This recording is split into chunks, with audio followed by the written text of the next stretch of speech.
Хотелось бы ответить вопросы. Сохай Шуй, нормально меня слышно? Дайте знать, слышно хорошо, нет?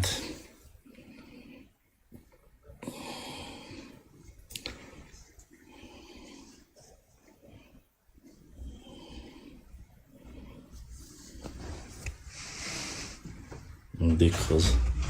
Так вот, мы,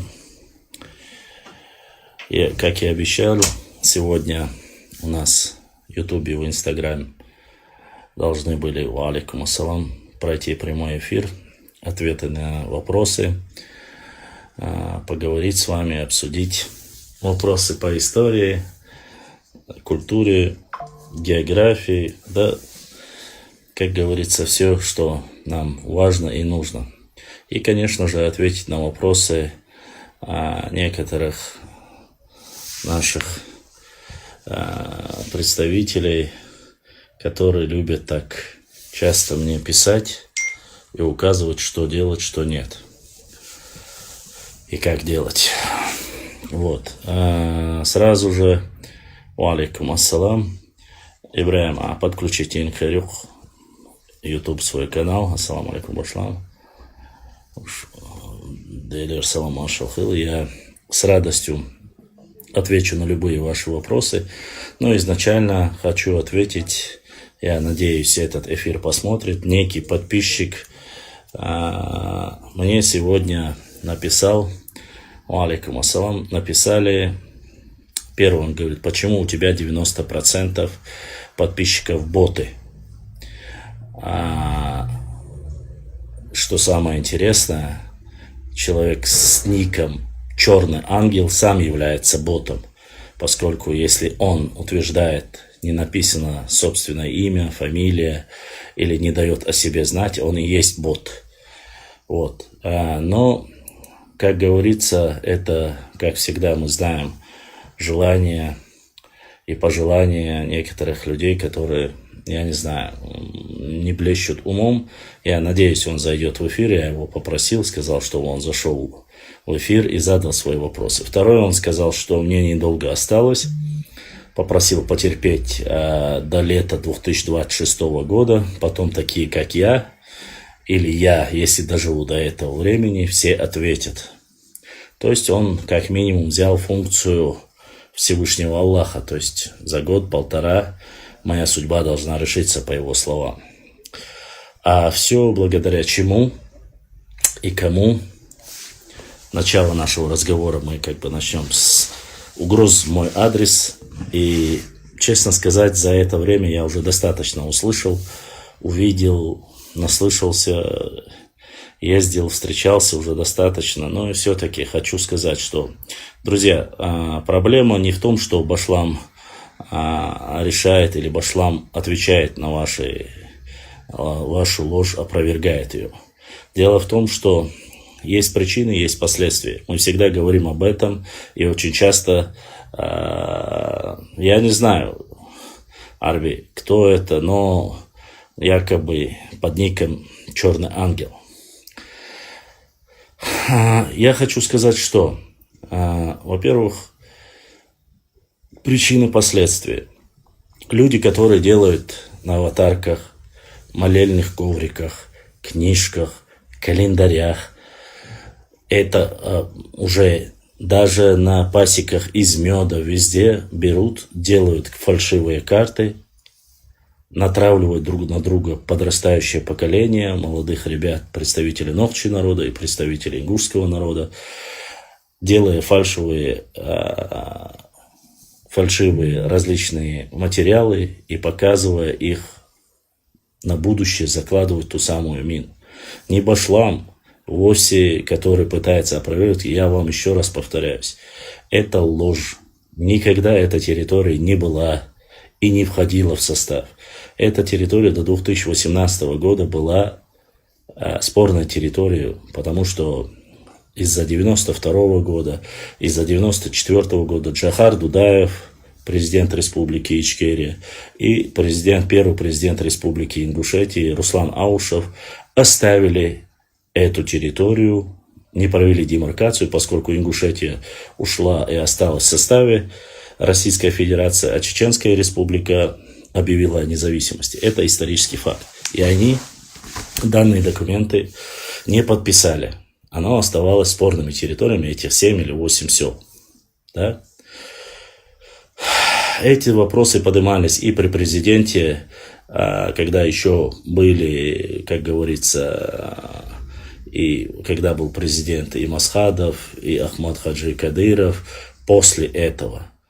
Все эти вопросы, которые были сделаны, мы, конечно же, это знаем. Документы мы опубликовали. Здесь никаких споров нету. Вот. Поэтому в 2018 году решением, опять же, по-братски, оставив спорные территории, 77 тысяч гектаров, оставив в Республике Ингушетии, сделав поправки и незаконно взятые в 2009 году сворованные земли в Галанчорском районе, возвратив их обратно, подписали договор. Кого вы там, как у себя называете, это ваши проблемы. Но то, что вы стравливаете, я вам говорю, что это ложь, что это никогда не была вашей территорией, что это является исконно чеченской землей, это один вопрос. И нужно бороться не с тем, что я опровергаю вашу ложь. И кто-то должен показывать, что это ложь, не оставлять это, дабы люди не обманывались, чтобы знали и соседи, и добропорядочные братья и сестры знали. И, конечно же, вне всякого сомнения, как мы знаем, вся эта ситуация, как она была решена, хотя многие и до сих пор говорят, что они не согласны были оставить эти даже села по-братски, но руководство есть руководство. Поэтому, прежде чем что-то мне говорить, исправьте свои ошибки. Не нужно заходить и рассказывать о том, что якобы вот мы заходим, они такие же Нет, не националисты и не нацисты. Хотя национализм, здравый национализм присущ каждому нормальному обществу. Он и должен быть. Здесь ничего плохого в этом нету, я согласен с этим. И поэтому, когда я публикую что-то из своей истории, мне важна своя история, мне не важна ваша история. Но когда вы переходите границу, и даже между братьями есть забор, и начинаете говорить, это не ваше, это наше, или мы древнее, или все остальное, особенно мне нравится сейчас, как начали некоторые нарнищата, плакать из Академии Бузуртанова, говорить, что Дзурдзуки и Кистинцы это только мы. Это, конечно, полный ахтунг. Ну да ладно, об этом мы поговорим. Я отвечу на ваши вопросы, как я и сказал.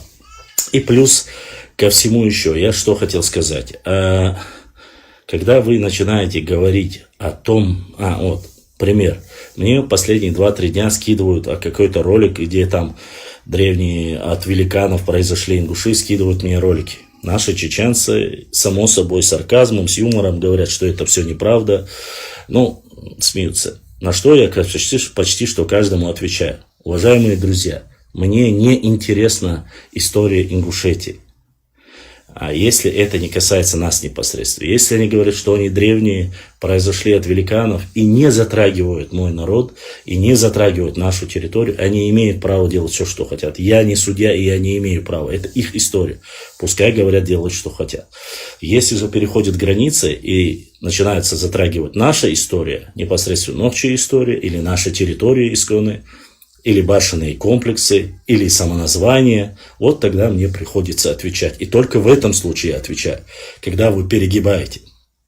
И когда некоторые гуси начинают тут трындеть и рассказывать, что это есть, этого нет, тогда, извините, давайте друг другу показывать факты и по фактам решать. Окей. И первый вопрос задает историк 0606. Башлам, что можешь сказать про недавнее заявление Рамзана Кадырова о том, что 90% ингуши нажились на горе чеченцев? Это я некомпетентен, как говорится, комментировать слова главы республики. У него свое видение, у него своя информация по поводу, что нажились или не нажились. Вот. Что касается остальных вопросов, то, что большинство проживало, или же, что нужно говорить правду, я полностью мы об этом говорим последние 6 лет. Да, это так. Да, есть достойные братья, которые приняли, отдали дом, но есть и большее количество, которые проживали в сараях и так далее и тому подобное. Это мы знаем. И благодаря просто-напросто некоторым людям, которые говорили, да, есть достойные братья, которые приняли, мы этот вопрос не сильно поднимаем и не затрагиваем. Но вы должны понимать, что есть правда. На самом деле Республика Ингушетия и не способна была бы принять такое количество беженцев. Это сейчас начинают говорить, что 500 тысяч, что там 450 тысяч количество Ингушетии, всего народа. По официальным данным этих палаточных лагерей из средств массовой информации, они говорят, что в этом лагере проживало 300 тысяч. Всего населения Ингушетии было там в тот период не больше 350 или там, плюс-минус 350 тысяч. То есть каждый житель Ингушетии не мог принять беженцев. Это физически невозможно. И, конечно же, это правда. А что касается, принимали ли другие, я вам приводил огромное количество примеров, которые не упрекали. Тот же самый ролики, которые скидывают про Северную Осетию, начинают говорить, что вот Северная Осетия, у вас там бомбили и так далее и тому подобное. Не скидывали некоторые ингуши, что когда я закидываю нормальные взаимоотношения между осетинами и чеченцами, они мне скидывают, вот ты их показываешь лицо. Во-первых, не каждый человек отвечает за определенные действия. И я никогда не обвиняю всех ингушей. Вы знаете, я не называю национальность. Если там президент Мамсуров или кто-либо другой в определенный период, когда было сложно нашему народу, помог там с гуманитарной помощью, пропустил конвой 3-10, и если это есть официально опубликовано в каком-то документе, я благодарю. За что я благодарю адыгский народ, который сделал огромные, начиная с первого военного периода. Почему я их благодарю? Да потому что и президент республики Адыгеи, Карачаев, называть Черкесии, уже если не больше.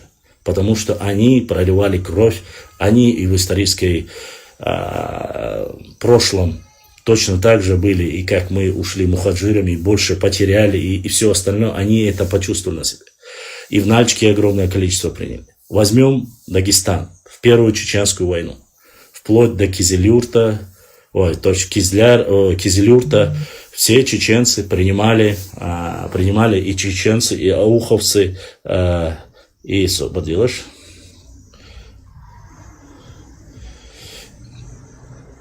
Принимали, отдавали кровь, расселяли у себя в домах. Ни один не проживал в сарае, ни один не проживал в курятнике. Как они им помогали, через какие тропы они их проводили, ни через официальные трассы, никто дорогу закрывать не говорил и все остальное. Эти моменты есть.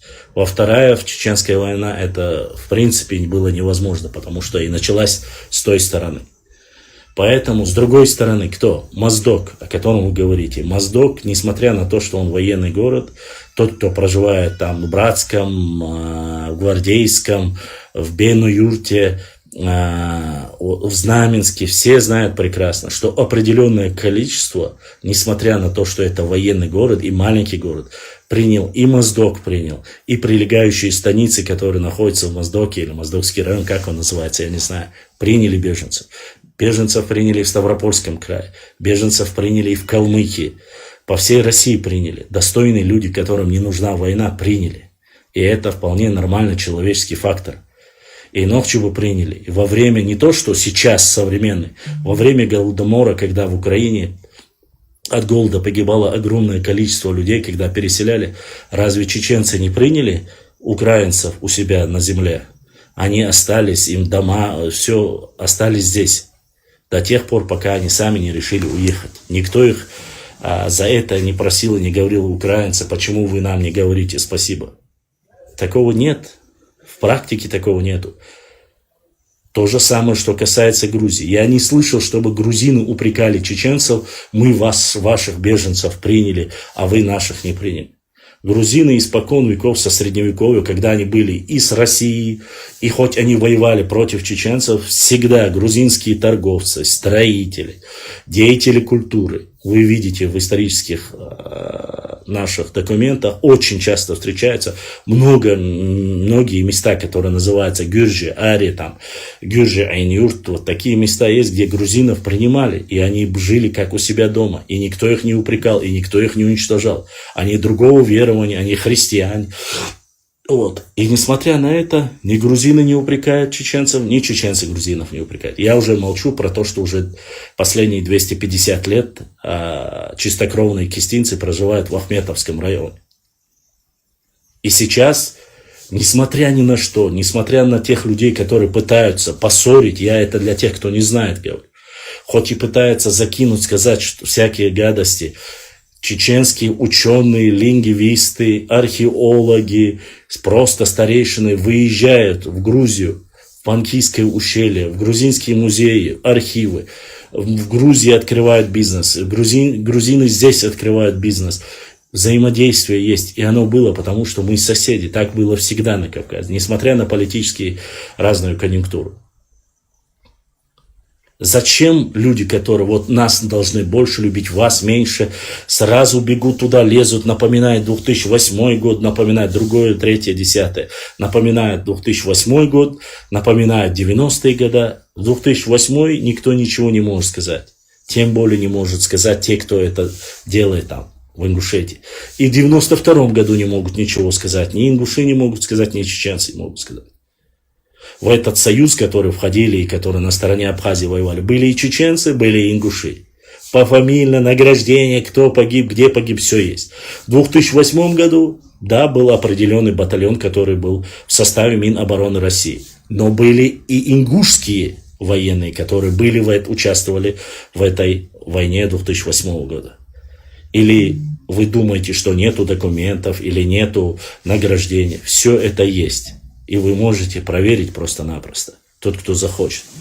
И плюс ко всему, что я хочу. А что, в 19 веке через Грузию с грузинскими военачальниками не заходили, не сжигались чеченские аулы? Сжигались. Воевали грузины против чеченцев, уничтожали чеченские села? Да, это все было. И в Тумкалинском районе, и в Галанчорском районе. Это было. Вы можете посмотреть это, но... То, что есть армия, то, что есть люди, которые служили в армии, это не обозначает, что виноват в этом весь грузинский народ. Там 4-5 миллионов, да? Если кто-то из чеченцев воевал, это не обозначает, что виноват там 2-миллионный чеченский народ. Это дело лично каждого человека. Делать этого или не делать. Несмотря на это, мы знаем, как обошлись Нохчи с первым и единственным независимым президентом Грузии Звияда Гамсахурди, где был сюда перевезен, вывезен, проведя спецоперацию из Армении, не сдав его, привезли в Грозный. Он здесь проживал со своей семьей, прожил определенное время. Люди знают, где он жил, в каком доме он жил, где он участвовал. Все это знает. И его сын покойный, ныне его покойный Звияда Гамсахурди, это прекрасно знает. Ведь эти моменты были. Были точно так же в тяжелые времена в Грузию отправлялись самолеты с медикаментами, с продовольственными. Об этом тоже есть, и об этом рассказывал депутат еще, ныне уже покойный в прошлом году рассказывал, как это все происходило, и что эти документы тоже были. Все это мы знаем. И взаимодействие с соседними регионами было. Хорошее оно было или плохое оно было, оно есть. Это история. Не нужно лазить в чужие какие-то исторические перипетии и пытаться показывать. А когда вас начинаешь опровергать, когда начинаешь вам показывать, что, стоп, подождите. Я еще раз повторюсь. Ни один грузинский ученый никогда в жизни вам не скажет, что Нохчи не Дзурдзуки, что Нохчи не Кистинцы. Никогда не скажет. Потому что, основываясь на грузинских документах, Дзурдзуки и Тейп Дзурдзукой и Дзурдзукские ворота, все находилось в горной части Чечни. Точно так же кистинцы, дальние кисты, которых было 18 тысяч, и ближних кистов, которых было всего лишь 1300 человек. Даже любой математики без всякого, кстати, кистинцы были не все ингуши на тот период. Если вы начнете говорить, что не все чеченцы – это дальние чеченцы. Дальние чеченцы, кто относится к ним, посмотрите, это большинство только чеченских тейпов. Большинство. Это и Тункалинский район, это Шаройский район, это Галанчожский район. А это прародина всех чеченцев. Оттуда появились все чеченцы. Но мы не утверждаем, точнее я, по крайней мере, знаю, что не утверждаю, что кистинцами не являются ингуши. Являются. Почему? Потому что эти 1300 человек сегодня входят в состав ингушей. 18 тысяч – это состав Нохчи народа. То бишь, что это обозначает? И Дзурдзуки, и Кистинцы. В то время не было никакого ингушского народа, никакого галга народа, когда был термин, использовался грузинами, и Дзурдзуки, и Кисты. Мы были единым народом. Это потом уже позже начали создавать различные названия от селения Чеченау, или от селения Ангушт, или от тейпа Галгай. Вы можете не обязательно ссылаться на меня. Посмотрите Кадзоева Нурдина, вашего историка. Посмотрите Муса Зурабов, который говорит, что Галгай это не название всего народа. Это было всего лишь название одного тейпа. Это, опять же, когда я это вам поясняю, вы видите во мне врага и плохого человека. Но это ваши историки говорят. Вот о чем речь идет. Поэтому, что касаясь... Мы как-то уже ушли далеко. Что касаясь высказывания, мы давно это говорили, мы знаем прекрасно, что не всех приняли. За счет нажились или нет, экономической поддержки. Это все лучше владеет глава республики, у него есть достаточно документов и аргументов. Если он так сказал, значит так и есть. Я не его секретарь, я ему эти документы не отдавал. Это его личное мнение, значит, это мнение обосновывается на каких-то документах. Вот и все. Смотрим дальше, какие вопросы. Так, Дересхил. Дальше смотрим. Башлам, ответь на мой вопрос выше. На вопрос ответил. Ответил. Так, а еще как нажились? Они сдавали сарай. Ну, это уже само собой. Мы это уже знаем. Нигде, как кроме Ингушетии, наши беженцы не жили в палатках. Так.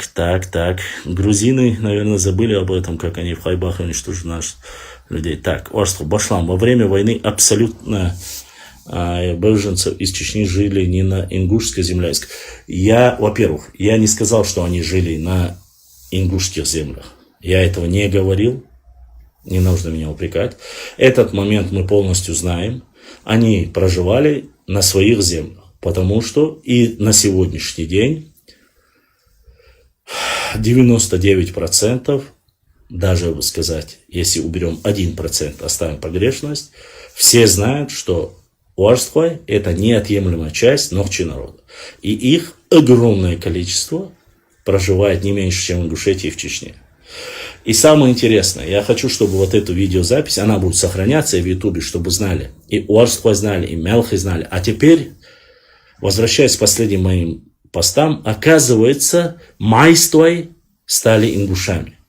Мялхи стали ингушами. Как мне пишут норнийцы, благо умом, который не сильно далеко блещут, они говорят, скоро проснутся и Мялхи, которые ингуши, и Экки, и Орстхой, проснутся и будут знать, что они не нохчи. Что я хочу вам сказать? Другой же норнеец пишет, я связываю два этих комментария, чтобы вы знали и понимали, почему идут вот эти исторические дебаты. Послушайте логику этих людей. Он говорит, будь честен и откровенен, говорит. Если большинство Орстхой проживает в республике Ингушетии, я вам цитирую его слова, фактически дословно, значит и все орстхоевские земли должны быть в составе Ингушетии. Первый вопрос и второй вопрос. Связываем их. Зачем нужны ингушам акинцы? Зачем нужны ингушам терлоевцы? Зачем нужны ингушам Мялхи? Зачем нужны ингушам майстой? Зачем нужны ингушам все остальные тейпы, которых они Орстхой, которых они называют? Только для одного. Они говорят, что они, раз они являются их народом, их земли должны быть в составе Ингушетии. А когда они уже подпадают под это влияние, они должны прислушаться чистокровных. Тех, кто является исконным. Запомните, этого никогда не будет, иншаллах. И Мялхи, и Тируай, и Орстхой, и все остальных, которые мы перечислили, это есть кровь и сердце нашего народа. Нохчи народа. Ни Мялхи, ни Орстхой, ни Эхкой тем более, ни Майстой, ни Хельдеруай никогда не были вашими. Небольшой промежуток времени, 4 года, Российская империя добавила к себе акинцев, после чего они сами вместе с орстхоевцем изъявили желание по родству, по своей крови, поскольку мы являемся чеченцами и ближе к нам Аргунский округ, мы хотим вернуться, и таким образом они вернулись обратно на свою родину. И с тех пор они остались. Где бы они ни проживали, в Аухе они проживают, в Ингушетии они проживают, на Марсе, в Саратове, в Владикавказе, Эхкой вали, Орстхой вали, Майстой вали, Мялхи вали, и ценец доша Нохчи Къам буш. Нохчи Къаман дэгдуйс. Нохчи тейпдац. Нохчи Къамду. Нохчи олалаш, Нохчи олалаш через разница. Я не лезу к вам. Вы же создаете паблики и публикуете там. Нохчийцы, ичкерийцы, орстхоевцы, акинцы, якобы это ингуши. Как? Акинцы – древнейший тейп, тухум, который старше даже самого названия ингуши. Галай точно так же старше. Карабулаки, Орстхой тоже старше. Так каким образом они могут быть ингушами? То, что мы все одни, друг другу братья, одни называют там, чтобы не сказать, что они чеченцы или ингуши, называют это словом войнахи. Никто не спорит, да, но разделились. Одни стали частью Российской империи, другие во время имамата воевали против. И Орстхой остались с теми, с кем они были. Из-за этого то, что они хотели остаться мусульманами и всего остального, неважно.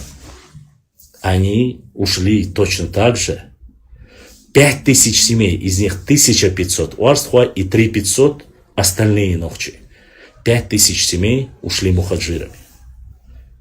Если я не ошибаюсь, в этом документе, кажется, 100 семей и от ингушей. И то из них большинство потом отправили письмо, вернулись обратно. По разрешению, там, в Петербурге получили разрешение. А Орстхой не разрешили вернуться. И Нохчи не разрешили вернуться.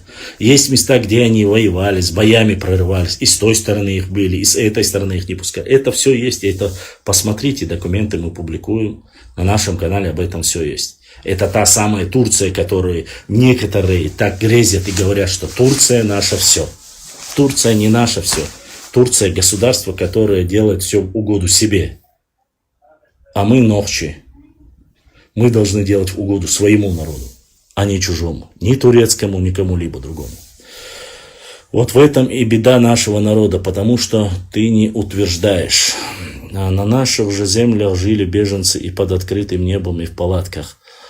Есть ингуши и норнийцы, но тогда если ингуши и норнийцы, то ты тогда кто?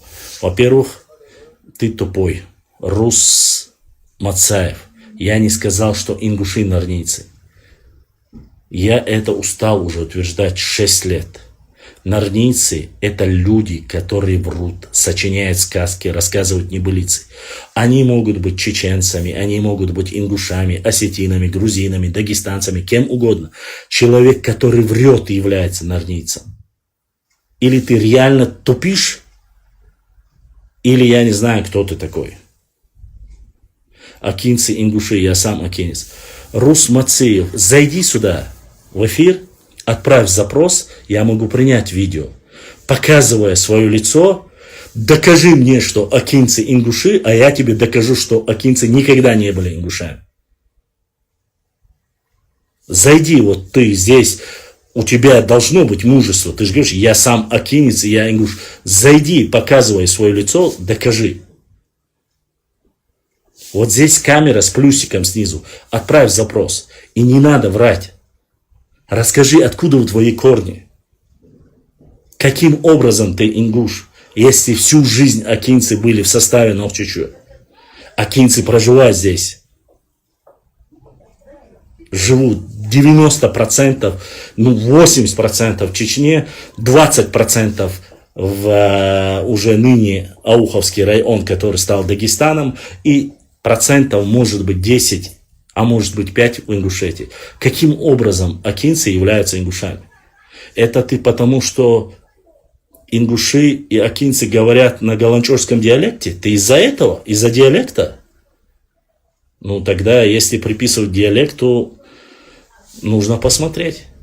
Прежде чем такие вещи говорить, не нужно болтать, не нужно наводить пафоса, не нужно рассказывать сказки, небылицы. Я показываю тебе свое лицо. Я не собираюсь материться, я не собираюсь тебя оскорблять. Я с тобой разговариваю нормально. Хочешь, буду говорить с тобой на понятном языке. Нохчи махтад истхриду. Если отцакита, как ты говоришь, войне их махтад истхриду. Я могу с тобой поговорить на любом языке. Запрос отправь, показывая свое лицо, имея мужество, говори сохараву, сохюртару, соэккеу тайпан, сооман ингушу али хагайнаху. Чтобы люди знали тебя. Мало ли ты сейчас наживешь людей, а половина, 90% из них проживает в Чечне. И они являются исконно нохчи народом. Понимаешь? Не надо разводить бурю в стакане. Не нужно от того, что ты создал аватарку и сочиняешь, от этого ты не становишься акинцем. Поверь мне. И я знаю столько эхкой, которые к тебе завтра и в Ингушетию могут приехать и сказать: «Хавелокузе, ахунбах эхкой галвебуа, ингушишбуа». Не потому, что они против ингуша, нет. Не поэтому. Из-за нелюбви, нет, не из-за этого. А просто потому, что ты врешь. И все. Башлам, ты кому объясняешь? Причем про историю тейповой структуры нашим соседям, ингушам, это просто беспонтовое, зря тратите наше. Нет, я рассказываю всем, кто должен знать об этом. Соседям, не соседям, это исторический паблик. Так что вот так вот. Так, дальше. Баран, не переходи на личности. В Ингушетии много акинцев. Спроси у него, кто они по нации. Я тебе так скажу. Рус Мацаев. Послушай. Ты мне не гони. В прямом эфире зашел с Ингушетии. Окстагуис. Зашел. Шейвори дейш кардуинда. Шешнохчи дош хадош дуэл. Тайлон.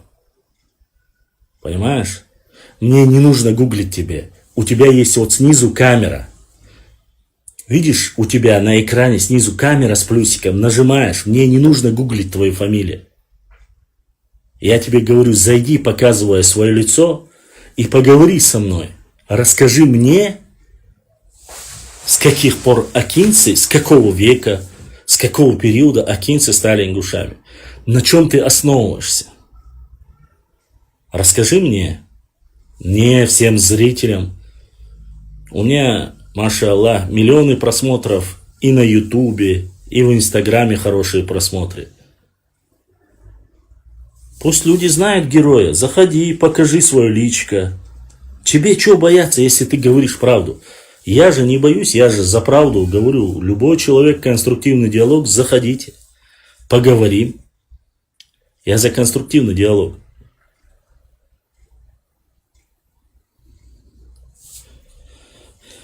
Чтоб ты знал, тот же Артур Бетербиев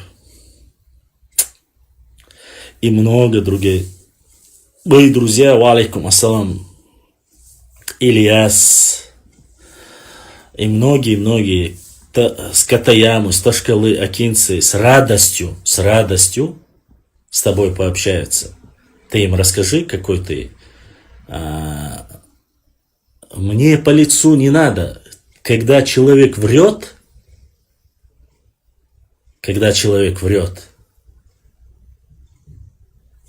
этот человек всегда прячет свое лицо. Это, понимаешь, трус. Это не по-кавказски, точно не по-войнаски и не по-чеченски это. Трус есть трус, лжец есть лжец. За правду всегда проще говорить. Когда ты говоришь правду, люди тебя поддерживают. Завтра перед Всевышним Аллахом тебе намного проще. Ты скажешь, судный день я стану, скажу, я Аллах, эцтагу гара-гара бахарун асхара гара бахар. Сопюч буч вуцдер. Аздуйбу орболдер. Аллах халгаса аламеттик бу. Ахабуй меттик. Хайюх мырш хагайт бахас. Чу али хай хаго, че хобог богду доказать не ясун бас.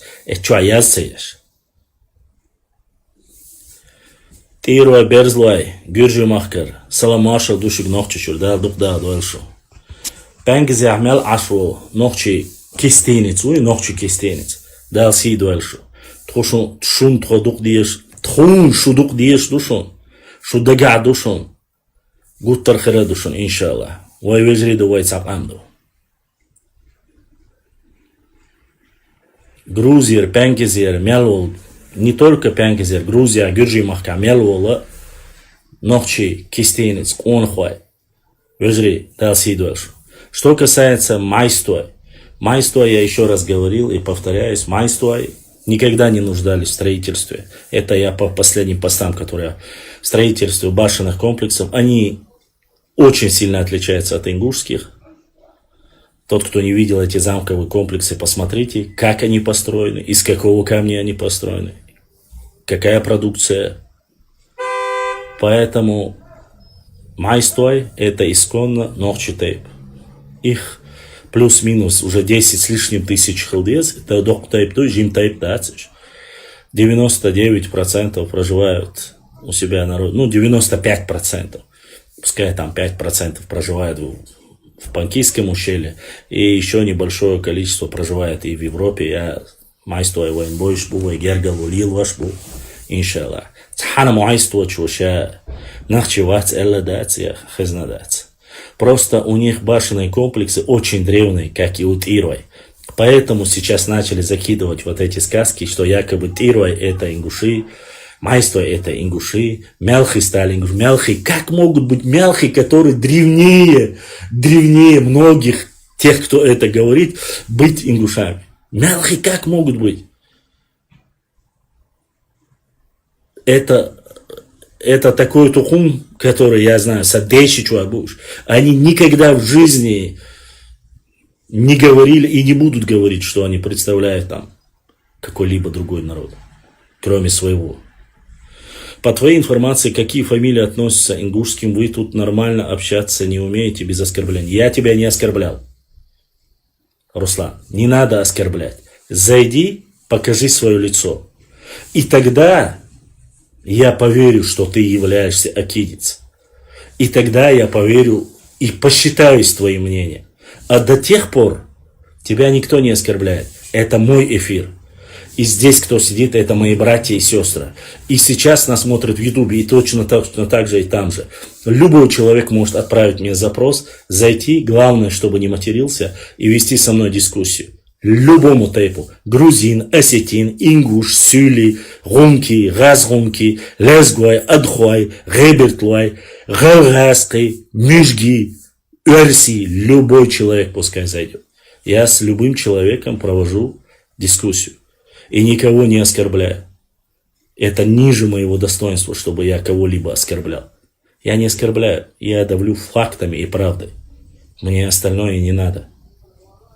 Я уверен в своих словах, я уверен в своих источниках, и я уверен в том, что я делаю. А я хочу единство своего народа, неделимость единого Нохчи народа. Сун барт бесай Нохчи Къам, сун сай Нохчийчьо ез.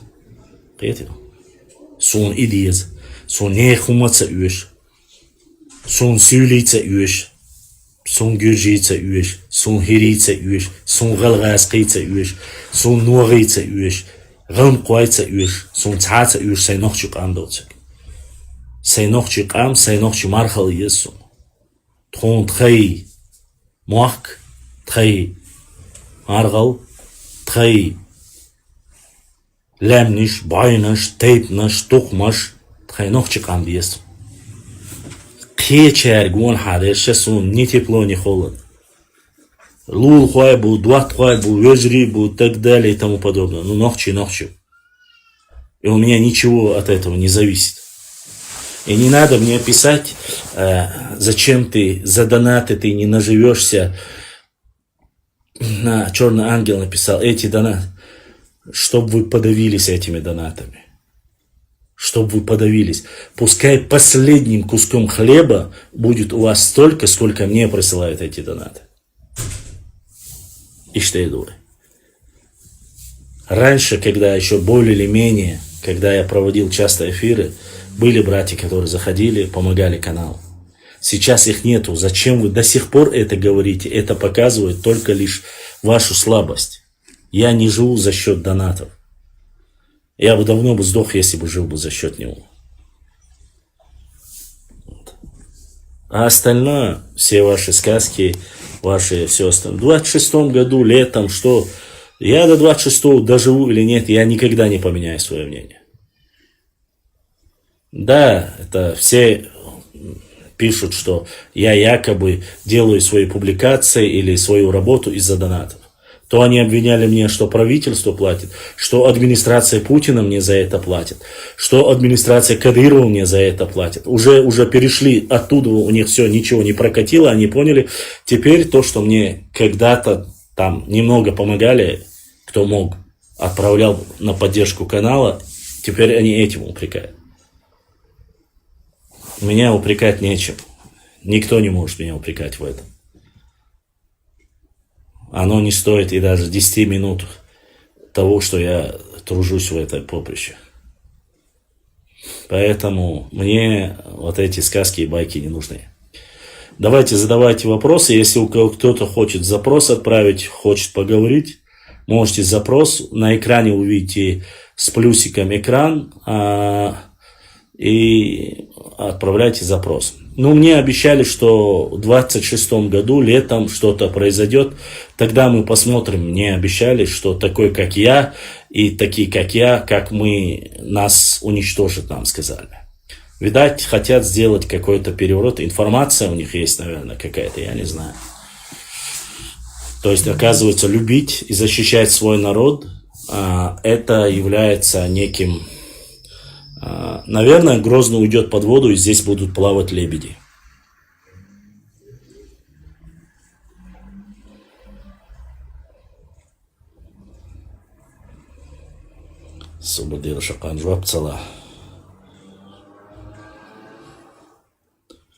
Так что...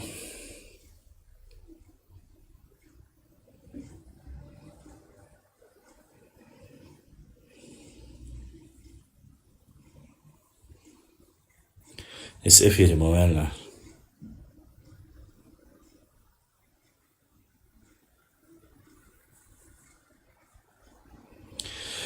Что касается телеграм-каналов и всех остальных, я пока... У меня все каналы у нас работают до сих пор, так что на ваши вопросы я отвечаю, посты мы делаем. Поэтому прошу, есть, как я вам сказал и ранее, есть какие-то технические проблемы, но я пытаюсь. Я знаю, что иногда проходит и 3-4 дня без постов, но я пытаюсь максимально, телефон гумкарма, я пытаюсь максимально вам закинуть все больше и больше порций. С картами, со всем остальным не переживайте, абсолютно не переживайте. Везде, где есть ложь, мы опровергнем. Все у нас есть. Все вот имеется в виду. Научная база вот, у нас есть. Техническая база у меня небольшие проблемы. Из-за этого я выпадаю. А так все, иншаллах, есть. Мы будем и публиковать, и показывать вам все, что как бы достаточно много карт, на которых вообще никто не упоминается, как кроме чеченцев. Много карт, где чеченцы с прямым выходом на Каспийское море. И это не наши карты. А те карты, которые последние я загрузил, это немецкие карты в основном были. И вот эта карта, где на розовом написано Чечня, это карта, грузинская карта. Я взял из грузинских пабликов. А Чечня, где написано, там большая часть, да, с куском Дагестана, это во время имамата карта, где я экономический потенциал чеченского народа опубликовал. Это карта во время имамата, то есть, когда часть горного Дагестана входит в состав Чечни, и там написано. Это не моя карта, опять же. Валлахи, биллахи, таллахи, ни одной из этих карт, которые я публикую, я не делаю, и мне их никто не делает. Эти карты находят мои подписчики, которые особенно в Европе, Ашбол, Вежри, Германия, Франция, Турция, те, кто находит там на атласах карты, фотографируют, присылают, они очень нам помогают. Европейские карты делайте обязательно, какого века, смотрите, фотографируйте, если там есть Чечня. Делайте их и присылайте их мне в директ, мы их будем публиковать.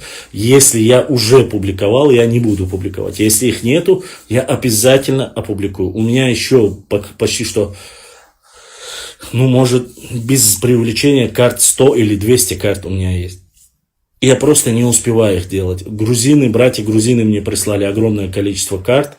Я их попросил перевести не на грузинском языке, или на английском, или же на русском, если есть возможность, чтобы грузины прислали. Салам, сестренка, Софику, красавица наша, салам. Чтобы грузины прислали, если у них есть карты, где указано DZURDZUKI или где указаны чеченцы, Чечения, чтобы они прислали. В основном в грузинских картах, где написано DZURDZUKI, Кистинцы, это грузинские карты, и они почти что вся территория Чечни под этим названием, это грузинские карты. Ни одной карты я не делал и не собираюсь их делать. У меня нет возможности делать этого. Поэтому вы за мои карты не переживайте, уважаемые братья и сестры. Все эти карты, они нам их присылают. Или мои подписчики из Грузии, из Турции, из Германии, из Франции. Раньше, когда больше было подписчиков наших братьев, которые из Европы смотрели наш канал, то есть до блокировки всего этого, тогда было больше карт и информации. Сейчас они почему-то немножко притухли. Башлам, расскажи про наши территории до Каспийского моря. Но об этом я опубликовал, об этом достаточно материала. Мы знаем, что наше имеется в виду междуречье Терека и Сулака, мы имеем в виду в основе своей. Некоторые междуречье Терека, Сулака и Кумы говорят, исторической перспективе такой. Это все было раньше. Валикум ассалам.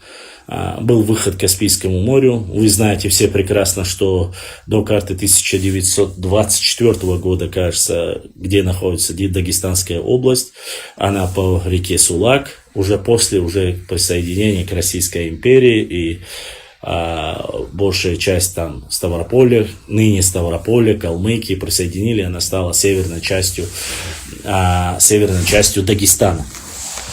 А до этого времени на этих территориях в основном с выходом на Каспийское море проживали чеченцы, то есть их называют по-разному, акоки, ауховцы, чеченцы, называйте как хотите, это одно и то же, синоним, вплоть до Каспийского моря. Документов огромное количество. Остров Чечень, Чеченский маяк, Чеченский пролив. Все эти документы есть, и ни один из них не является чеченским. Все это или иностранные, то есть Российской империи, офицеров, генералов и путешественников того периода. Все это мы публиковали.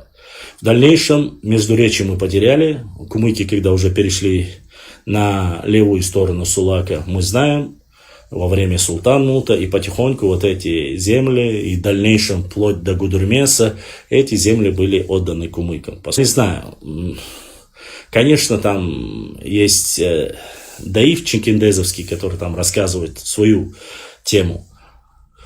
Но определенное время, я не говорю, что раньше кумыки всегда были на стороне. Кумыки были и на стороне чеченцев, то есть на стороне шейха Мансура. И такое в истории было. Но факт остается фактом, но эта система государственного устройства, кумыкские шамхалы, они были понятны, особенно Российской империи. То есть князья, вот эта иерархия была им понятна. У них шамхалы, у этих князья, и само собой задаривали. Многие князья сразу били челом. Ну, я уже письма Адильгирея и всех остальных говорить не хочу. Они достаточно, я думаю, увидели эти документы, они были в составе. Я не говорю, что только, не забывайте, когда я говорю, что кумыки там, или князья кумыкские были под Российской империей, это не говорится, что только они были. Договора эти точно так же заключали наш Шейх Мурза Якутский заключал этот договор. Ну, это чтобы не быть подвластным уже второму, там, как говорится, он не хотел, чтобы над ними были кумыки или над ним были кабардинцы, и он напрямую пошел, и чтобы получить поддержку. Вот таким образом имеется в виду. Вот. Ну, договор Шейх Мурза Якутского это отдельная, как говорится, тема. Тот, кто желает, мы об этом много раз говорили. Вот, выход на Каспий был, но последний уже окончательное начинается с Петра I, заканчивается Ермоловым. Окончательно оттуда были уже уничтожены, загнаны в нынешний, как так называемый, Ауховский район. Это уже маленькая часть. И в другие части Чечни загнаны чеченцы, которые проживали вплоть до Каспийского моря. Хочу еще раз напомнить, у нас мы публиковали документ, где говорится, что даже исконно чеченский тейп Мялхи проживали на берегу Каспийского моря и занимались, то есть у них там небольшие села были, да, занимались рыболовством. Мялхи, чтобы вы знали, это юго-западная, самая юго-западная часть нашей родины, горная часть. Это горный тейп, Тухум. Поэтому, если уж и Мялхи были на берегу Каспийского моря, и у них было поселение, что уж говорить об остальных.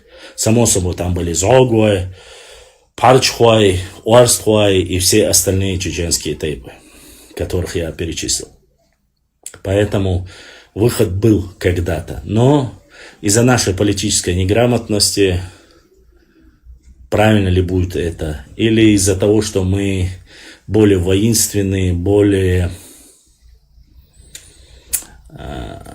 с нами труднее было договариваться в историческом прошлом, понимаете? И, само собой, от этого мы многое потеряли.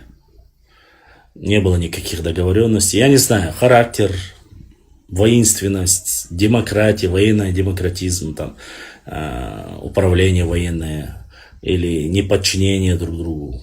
Много факторов различных. Но Ермолов очень, скажу честно, не знаю почему, но многие начинают говорить там, мои знакомые, друзья кумыки, что вот ты говоришь, что Ермолов там нам помогал. Ермолов на самом деле очень любил и с уважением относился к кумыкам, и он многое сделал для них.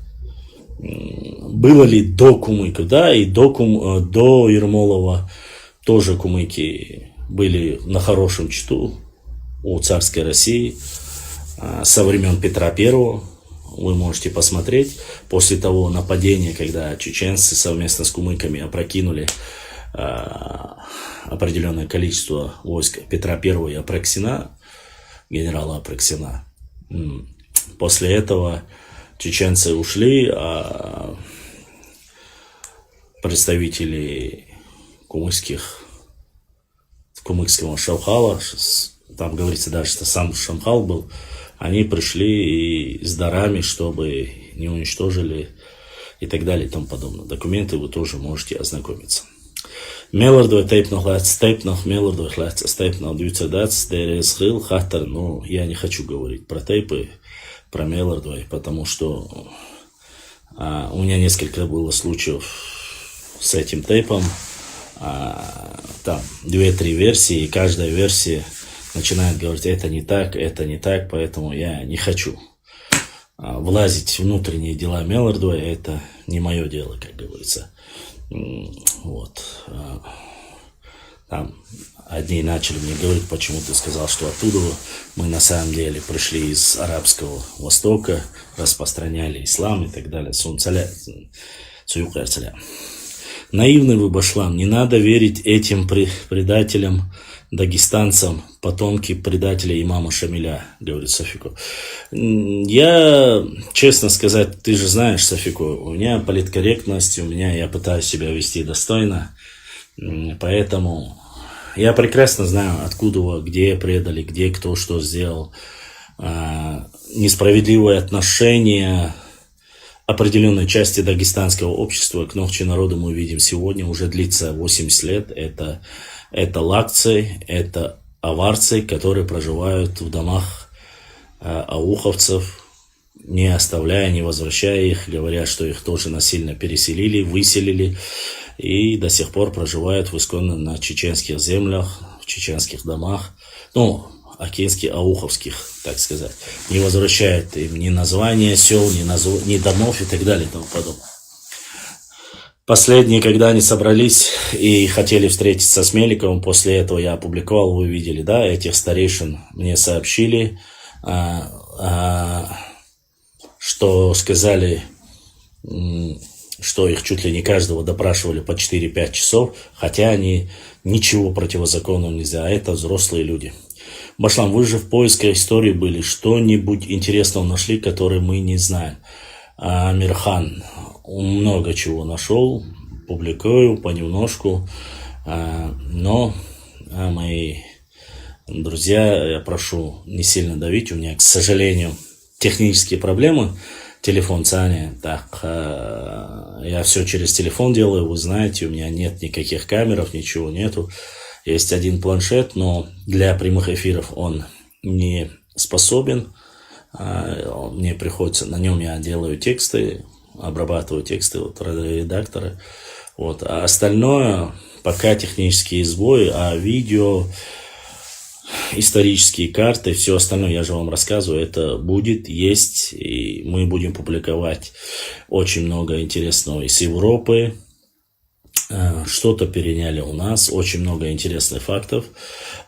Если я вам публикую и показываю что-то, там типа нашли Ноев ковчег в Турции, я прошу сразу не нападать, говорить, нет, он не там, он здесь, это фейк, не надо мне такое писать, друзья. Я вас не обманываю, я вам даю альтернативу, чтобы вы знали, что публикуют и другие люди, чтобы у вас кругозор и мировоззрение, и понятие об этом было со всех сторон, чтобы вы ознакомились с данным материалом, понимаете? Вот только для этого. Это не утверждение, а комментарии пишите, больше комментариев пишите, свое мнение оставляйте, но не надо говорить, вот ты не знаешь, что я публиковал, это фейк, не фейк, я для ознакомления. То, что 100% фейк, я публикую фейк. Да, и не нужно говорить, вот ты против ингушев. Нет, уважаемые мои братья, ингушей я не трогаю. Ингуши наши хорошие соседи, кто братья достойные. Мы про них ничего. Я публикую, опровергаю и дагестанские сказки.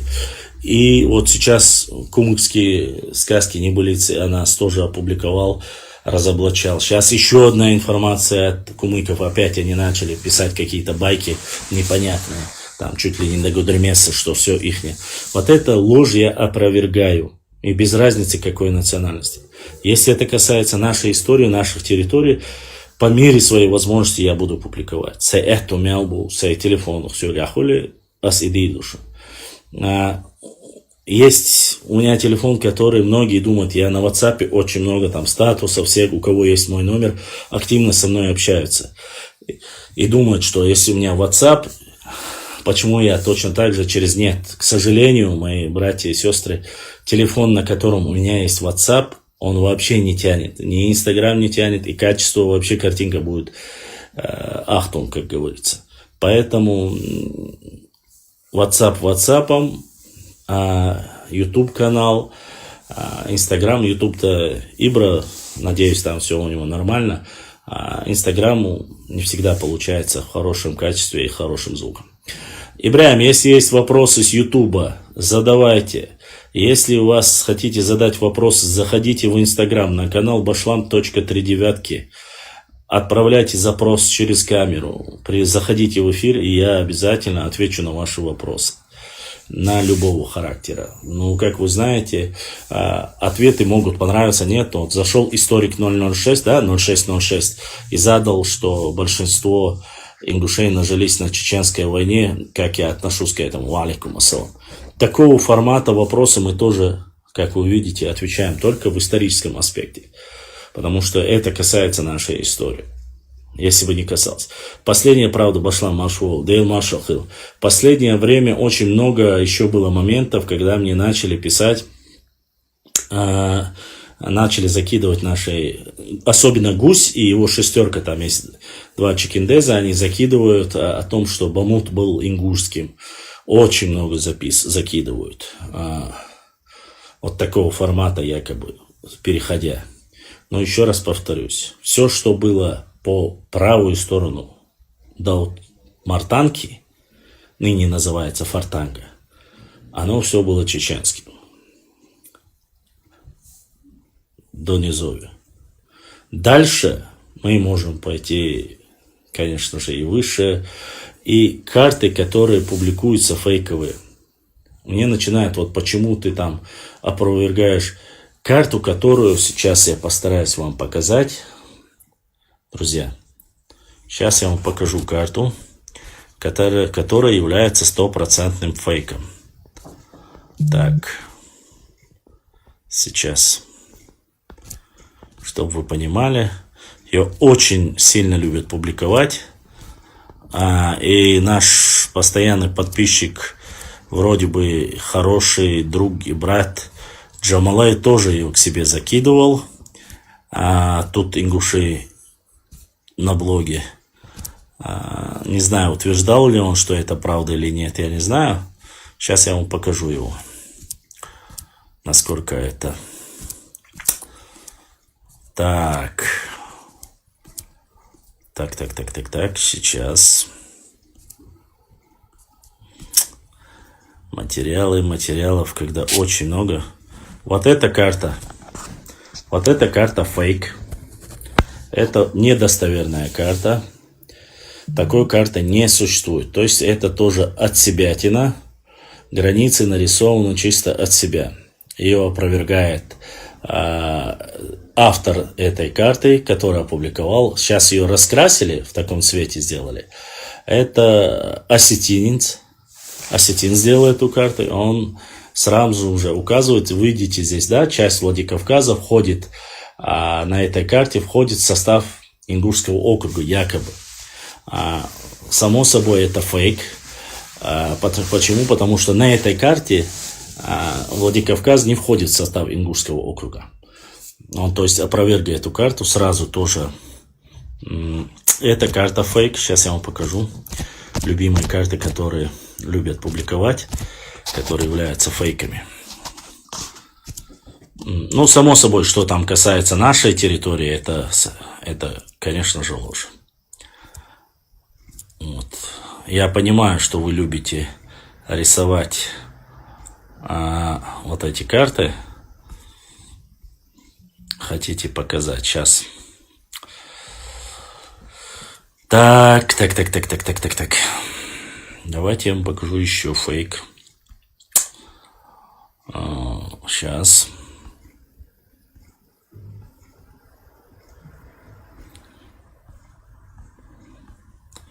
Ну куда же ты делась-то, а? Особо делаешь.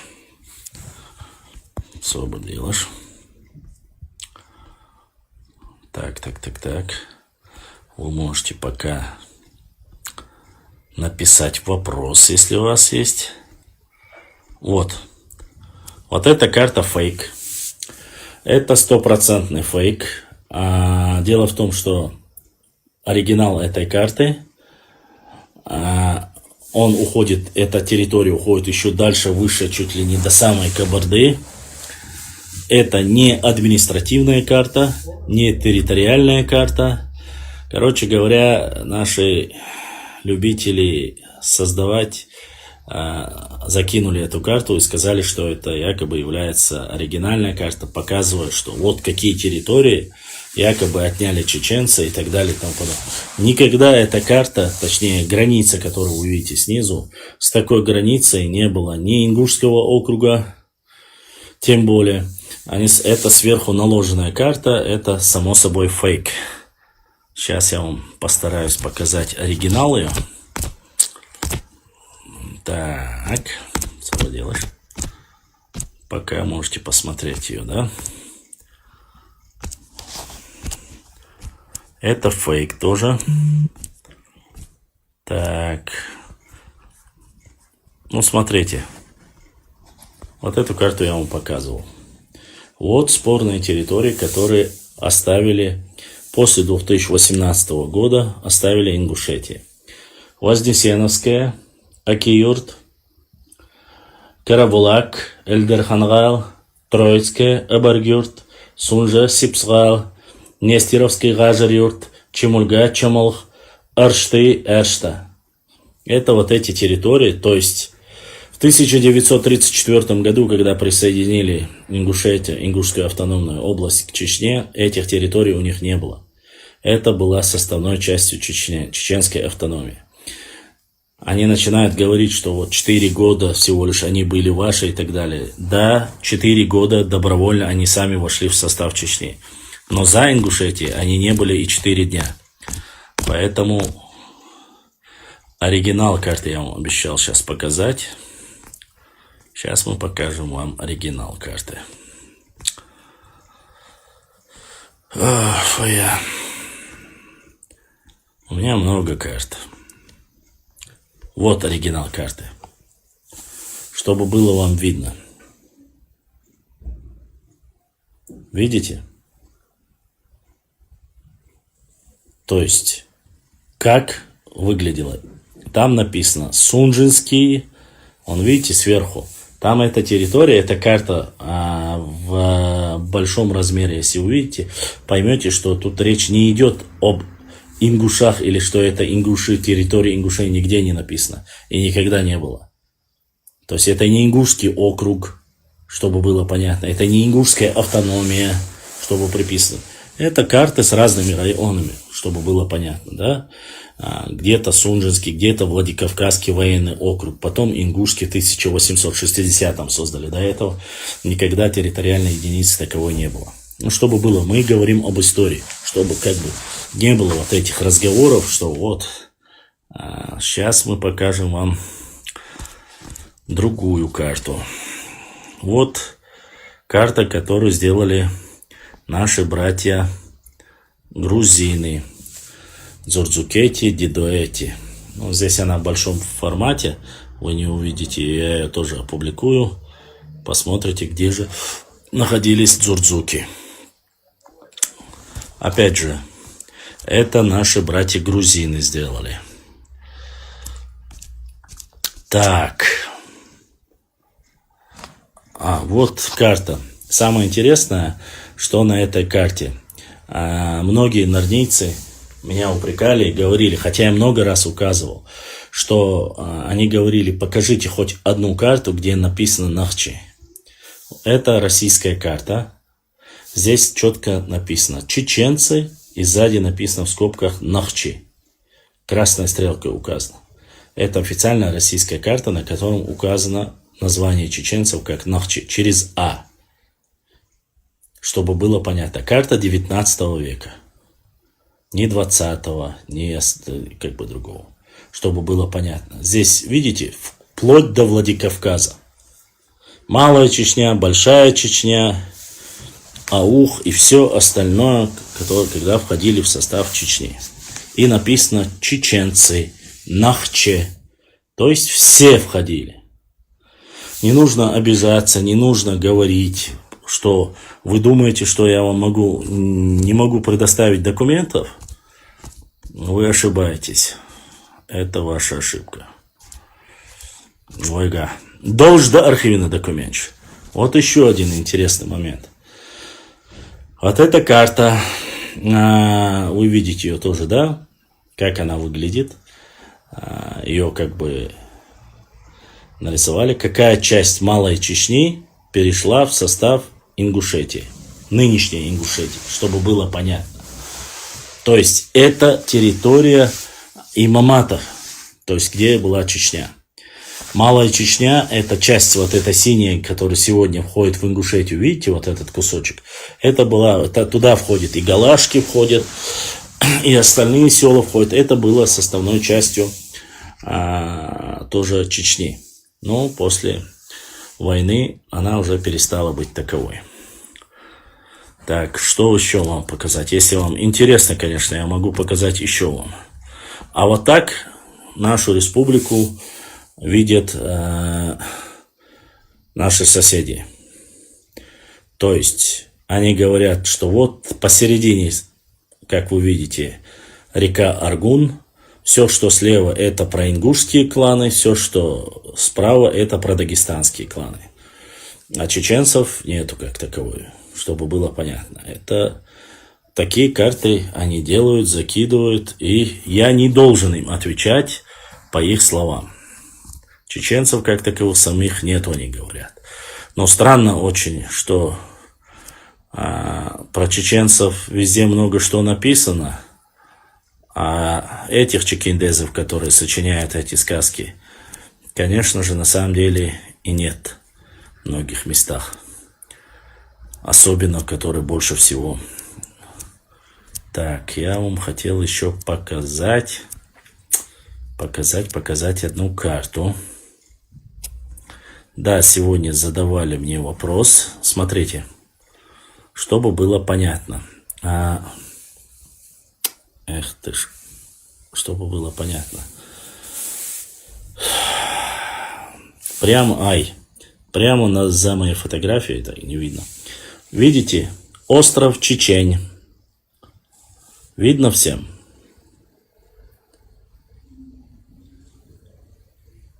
Вот.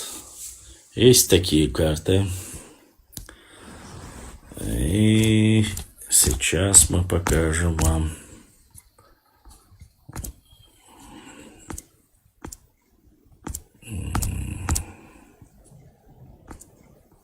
Так.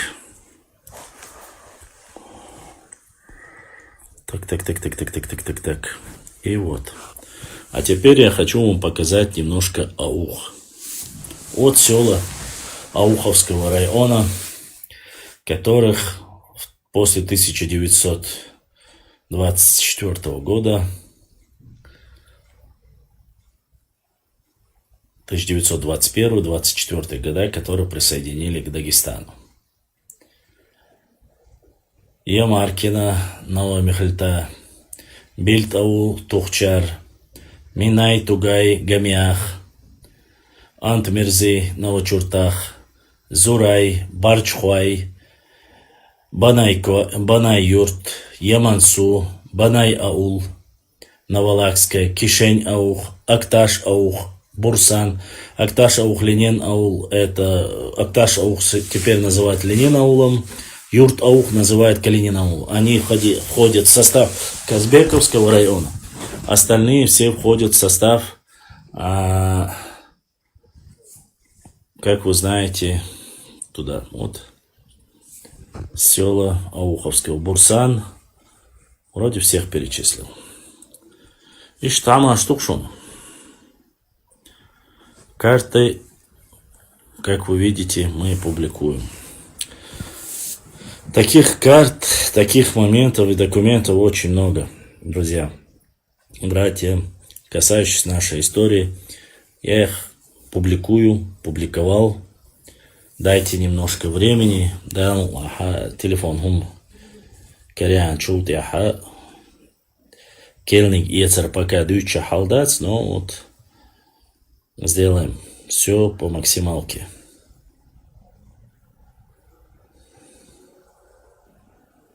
Так что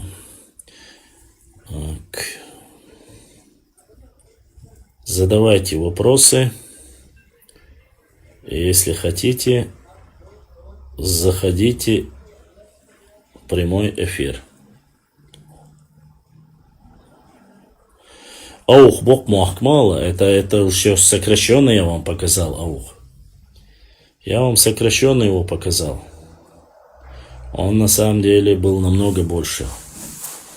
Но эти уже села и районная часть присоединили к Хасавюртовскому, Бабаюртовскому району. Вот, сократили его. Карт очень много, фейковых карт. Разоблачение фейковых карт очень много у осетин. То есть на осетинских пабликах я нашел очень много разоблачения, что касается Владикавказского военного округа и касаемо наших Судженского района. Вот такие документы. И у осетин они раньше, вы знаете, да, по пригородному району у них есть свои разборки. И у них очень много разоблаченных карт, где они показывают фейковые карты, которые были сделаны. Но то, что карты подделывают, мы это знаем и по переписке с 2007-2008 года, где просят закидывать чем больше, тем лучше фейковые карты, чтобы на будущее люди ссылались на них и говорили, и оспаривали те или иные территории. Но фейк остается фейком. Вы должны понимать, что в госархивах в Москве, в Петербурге все карты в основном, они есть в наличии, и по этим картам, по этим документам можно 5 секунд уже опровергнуть любую ложь. Поэтому уже никто не спорит с Российской академией наук, не спорит с грузинами, как таковой спорить не могут. Это Бузуртанов со своей академией может лапшу вешать на уши. Но если грузинские ученые просто-напросто подымут... Мне понравился этот, как его, Албагачиев, да, кажется его? Албагачиев, Муаммад там, где он говорит, я не видел этого документа, я не верю, когда он сказал, это было, конечно, нечто.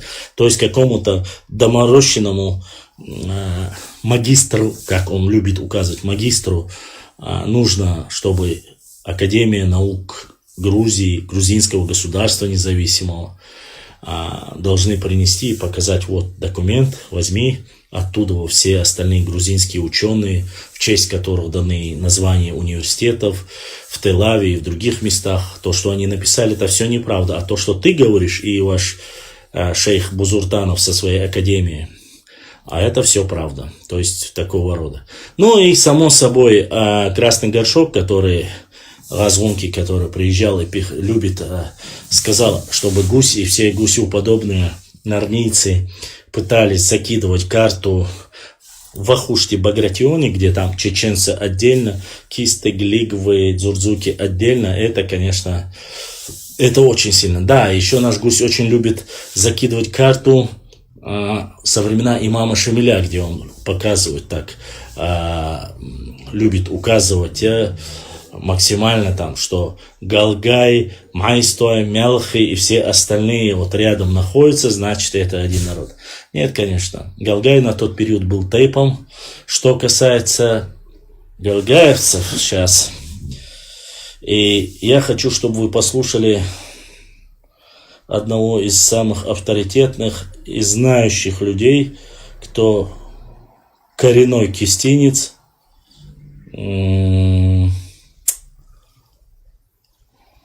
Так.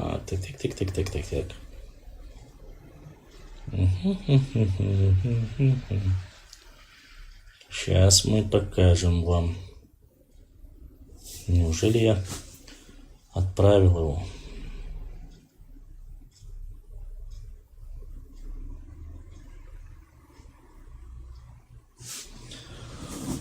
Сейчас, ассаламу алейкум, Башлам, тот, кто обещал прийти в эфир с историком.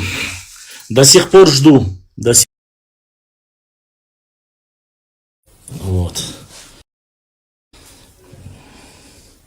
Ну, сколько лет уже обещают прийти? Сколько обещают показать и доказать? Яшкинку-то. Неужели я не отправил? Так.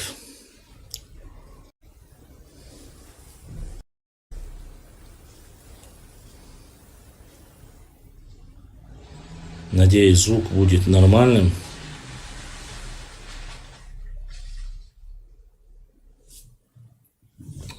Сейчас мы постараемся угодить нашим подписчикам.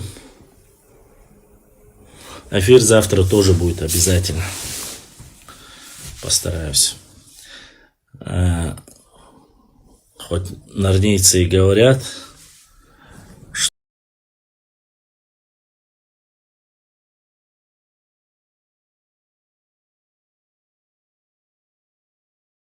да куда же ты?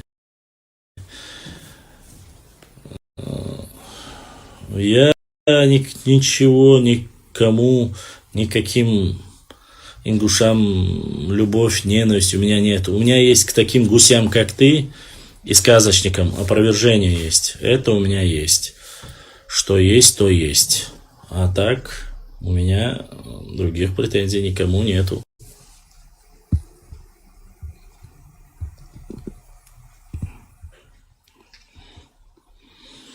Так.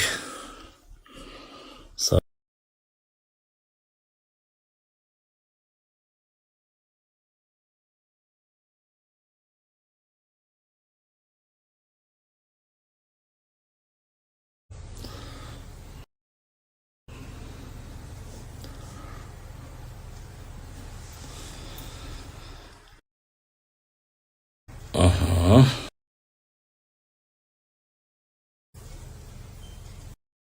Ва алейкум ассалам. Давайте теперь послушаем настоящего кистинца и знатока.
Юок алазм исторический.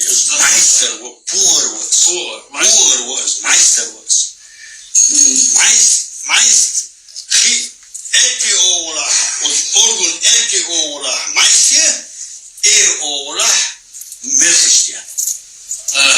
Майстер, мелхисти бог, шатай почему? Тейпон ждахал майстер, мелхистия, خلدي حروي كابلوي حجروي دشني كلوي او درجي تي نوتشي تيفن جدوش تذكر حبه هينس خصوصاً على سبيل تغليش دينا او كبنكي سيجو عبريش بول نحبوي بنكي سيجو عشبول حون هينس خصوصي فميلش اعمسي تخينا يازدنا ويقع مصر نوتشي شو عمسيقع ويبسر نشكا علما بلشكا مثلا علما شكا حاجين شدوشتو عيازن دو او كيستين قطوع على بنكي سيو بنكي شو او بنكي شو استوري حيازدو فميلش يازيو فدك يازدو تحون شو فميلش بولناك وش ملوش سيبن بمغاعو هودا فقلتالي وشوش ملوش سيبن بمسارش تخوت هذا اخي وش ملوش سيبن بحقية داري عطوي فميلي يوقش فميلي خنق شولي دوي شولي دشني صوت دشني و دوي شولي اجير عاقز واه ويفعوخان دوي دشني تركيز شوي دشني دوي واس اجير عاقز دوي واه اوخان صوت عيني خذ معيسوي بدوكا معيسوي مرق شوليش معيسوي بكوتر شوليش معيسوي باغا شوليش معيسوي الثاني خلدي حروي حلو أمور بوش متجه سان بيرك يعني تشيك باش برش فريوليجيش صوت أشوليش قينش إميدش أوش خلدي حروي بتشو تشيك باش بوش خلدي أمورلتا خيول كازمنو باغا شولي بوش تيفن هاتي هاد باشي خوي وسم حشروي با الثاني شو بيرك يا باش كانتي با شانتي أي أدعو ترخن بوشوري تا سيري تومبيش تي ياخو ماتشو شاب تي إلي وجود شانتي باتيرشوي شانتي وان داس شانتي دا ميو تاتي أشوي بوي خالص اكتبا ونوش 100% غيلوي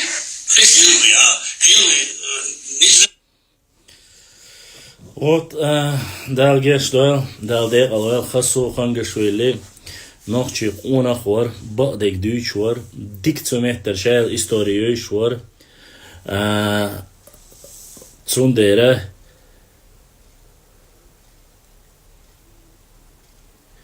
даяла, değil dаяla, gus yok çür dаяla, hay değişkerdüğün da püçüçlüyer şu, hasu hangashvili, ma'ar kuswaki yok yatsa. Ha gusyo, ha pütülejikyo. Yetiyor. Hasu hangashvili, ma'ar kuswaki yok yatsa. İt valla halak yaş, wa yojlum yatsa. Velol hasu la sual garço. Değil da.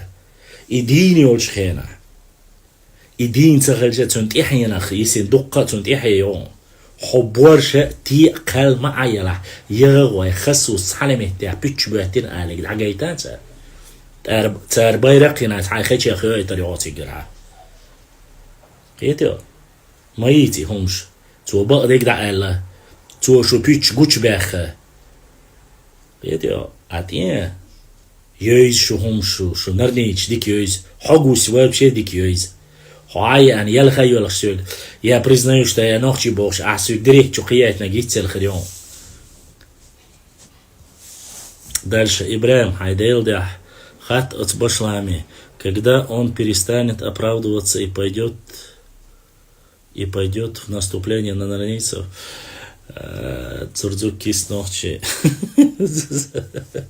наступление нарничем мой каждый день мы опровергаем, идем, нам никакие границы любой национальности абсолютно по барабану. Ассаламу алейкум, саваш Башлам хамуху, ва алейкум ассаламу рахматуллахи ва баракату. Алхамдулиллах, дина, умокшу, Пока небольшие затруднения, но живой, здоровый. Поэтому все нормально.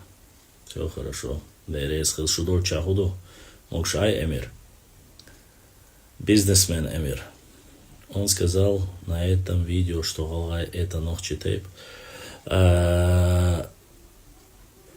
Какое-то время, что было, он сказал.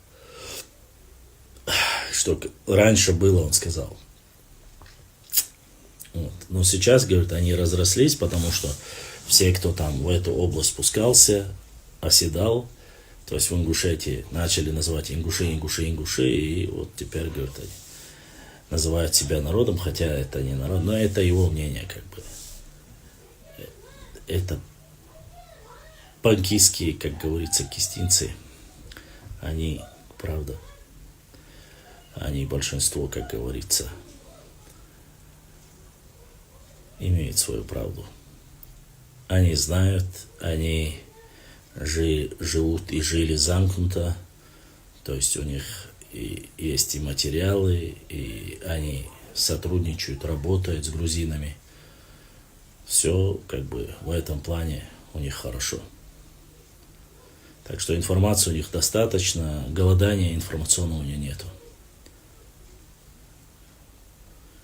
Ну, исходишь. Раньше, да, но я же публиковал, и об этом и бирже пишет. Об этом и бирже пишет в своих документах. Конечно же. Это все было. Так что так как-то, друзья. Друзья, 11 минут у нас. Ибрагим, хунца олцу, что не было такого народа, как ингуши, как до Кавказской войны. И что ингуши созданы царской администрацией против мусульман Кавказа в Кавказскую войну. Дзурдзуки Нохчу, брат, от того, что я это скажу, что изменится? Я не могу тебя понять. Тот, кто хочет, тот может это прочитать. Понимаешь? Больше ничего. Поэтому, как говорится, так, давайте этого Хачи-Эйла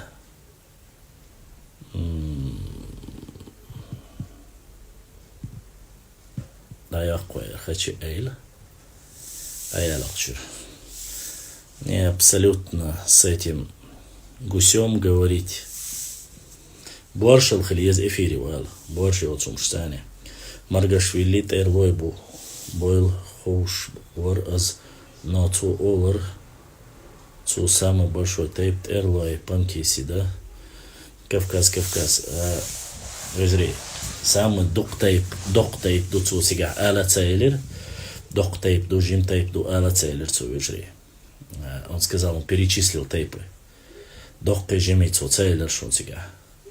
Да это и не важно, честно сказать. Так, друзья мои, у нас осталось 9 минут. После этого у нас эфир на сегодня завершается. Завтра будет эфир. Завтра начнем опять. Ибрагим, поставишь на 9 часов 21:00 или 21:30. Подготовьте свои вопросы. И мы будем обсуждать опять историю, географию, тейпы, культуру нашего народа. Подготовьтесь. Пишите, ставьте лайки на наше видео. И я долгие эфиры пока делать больше не буду. Как раньше, по 4-5 часов смысла нету. Финансовые возможности у меня ограничены. Постольку, как вы знаете, цундера. У нас 9 минут. За эти 9 минут вы можете максимально, какие вопросы у вас есть, задать. А что касается говорить там, что они созданы, царская Россия, это, вот эти вопросы, они,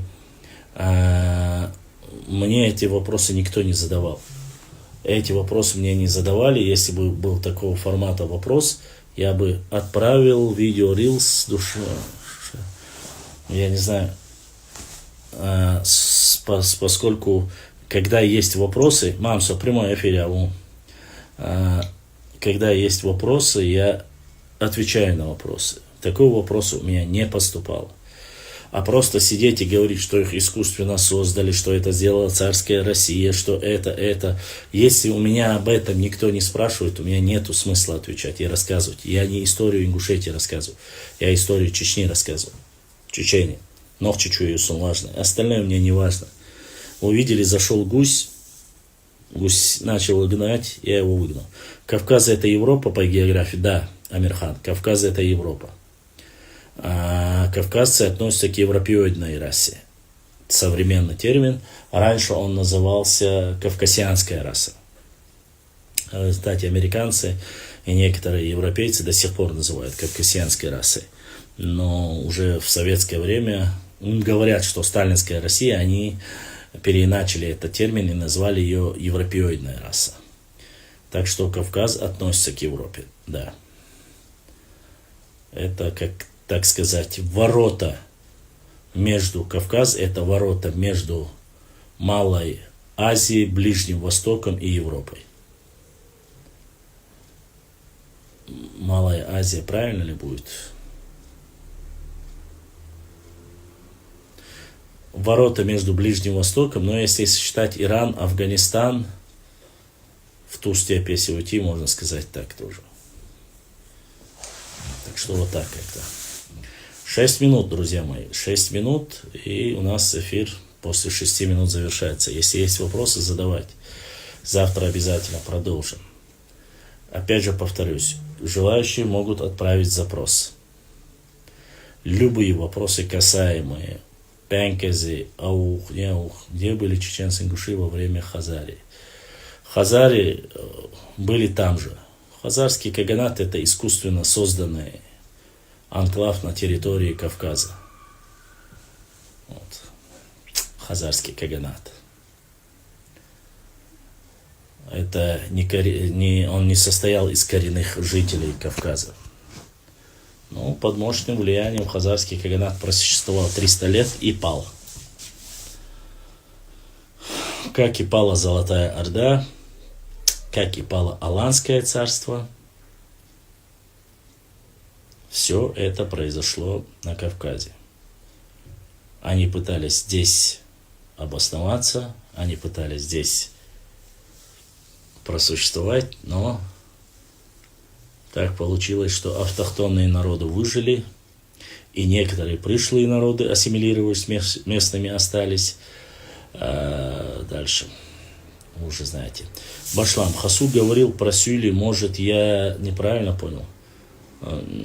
Хасу говорил про Сюли. Про Сюли он говорил, но в другом плане. Это в ту область, когда он говорил. В сторону Дагестана. А сейчас он говорил про западную часть. То есть про Глигвы, Галгай и остальных. В данном видео Сюли вообще не упоминает.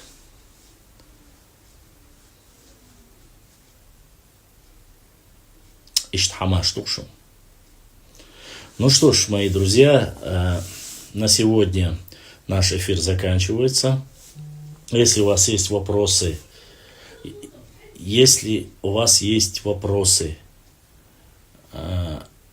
пишите в директ. Еще раз повторюсь, не забудьте подписаться. Мы есть в Телеграме, Инстаграме, 2 канала, в Ютубе, в Рутубе, в Фейсбуке, в Телеграме, в Твиттере, ВКонтакте. Везде, кроме Одноклассников, мы везде есть. Ищите Башлам или Башлам 3 или Башлам Чимаев, везде найдете наши страницы. Везде вы найдете публикации только про чеченскую историю, нашу историю, или опровержение лжи про наш народ. Подписывайтесь, лайкайте, приглашайте побольше к нам подписчиков. Поддерживайте наш канал. Если у вас есть что-то интересное, присылайте в директ. Обязательно присылайте в директ. Я ознакомлюсь, скажу вам, фейк это или достоверно. Если достоверно, мы опубликуем это. Все, что касается нашего народа. Или же, если задевают или оскорбляют честь и достоинство нас, нашего народа, нашей истории, культуры, географии, без разницы. Все, иншаллах. Пока мы живые, содин мялу. Ложь мы назовем ложью, правду покажем правдой. Да? Всем огромное спасибо за то, что сегодня пришли в эфир. Готовьтесь, завтра продолжим и постараемся затронуть более интересные и более горячие вопросы. Опять же повторюсь, вопросы вы сами выставляете, что вы хотите узнать, на что вы хотите, чтобы я ответил. Любые вопросы подготовьте, задавайте, и мы, иншаллах, ответим. Есть некоторые вопросы, которые я пытаюсь избегать. Это вопросы, когда тейпов касается, когда они там между собой непонятки. В эти вопросы тейповые я влазить не хочу. Но я вам могу ответить, это исконно Нохчи тейп или нет. Вот эти вопросы я вам могу сказать. А так, я прошу вот эти внутренние разборки меня не втягивать. Я пытаюсь максимально дистанцироваться от этого, потому что у разных тейпов, особенно больших тейпов, есть свои понятия, гары, нека и так далее и тому подобное. Я это буду публиковать, то, что есть официально. Вот как я это сделал про Майстой. Я указал, что они были лекари. Я указал, что они могли прекрасно строить башенные комплексы. Я указал, какие замковые комплексы у них есть. Что там проходил Мялхи, это что. И так далее. Вот эти все моменты я опубликовал. Единственное, что я не опубликовал, это моменты, какие у них гары, нека, если у них есть. Вот это я не опубликовал, потому что об этом очень мало информации. Есть у чеченцев, есть тейпа Мацеевых нету, фамилии Мацеевы, Муцаевы, чеченская фамилия Муцаевы, Мацеевы есть. Так что я не знаю, кому ты как себе относишь, что ты говоришь, что ты акинец, к которым относишься к ингушам, но я закинул разговор Хасу Хангашвили, ты даже не знаешь, о чем он говорил. Я не представляю Хасу Хангашвили, который говорит на чистокровном кистинском диалекте, и ты не понимаешь, я 100% понял каждое его слово, я понял его диалект, а ты не понимаешь. Я не знаю, к кому ты относишься, но ты точно не акинец. А если и акинец, то, я не знаю, ты среди нового поколения, наверное, каких-то. Акинцы все прекрасно понимают кистинский диалект, и они сами частично говорят на этом кистинском диалекте. Ну ладно, на этом с вами прощаюсь. Всем удачи. Адикюэль. Если что, я на связи, пишите в директ. Ассаламу алейкум рахматуллахи ва баракату. С вами был ваш брат Башлам. Всем ютубовским волкам дересхил, дал сидуэль, дал духдахтуэль, кангурдуэль. Сегодня поддержки нашего канала, поскольку не было, никого не благодарю. Если бы было бы, я бы поблагодарил. Масан дересхил, дал сидуэль, адикуэль, машуэль. Ассаламу алейкум рахматуллахи ва баракату.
Assalamualaikum warahmatullahi wabarakatuh.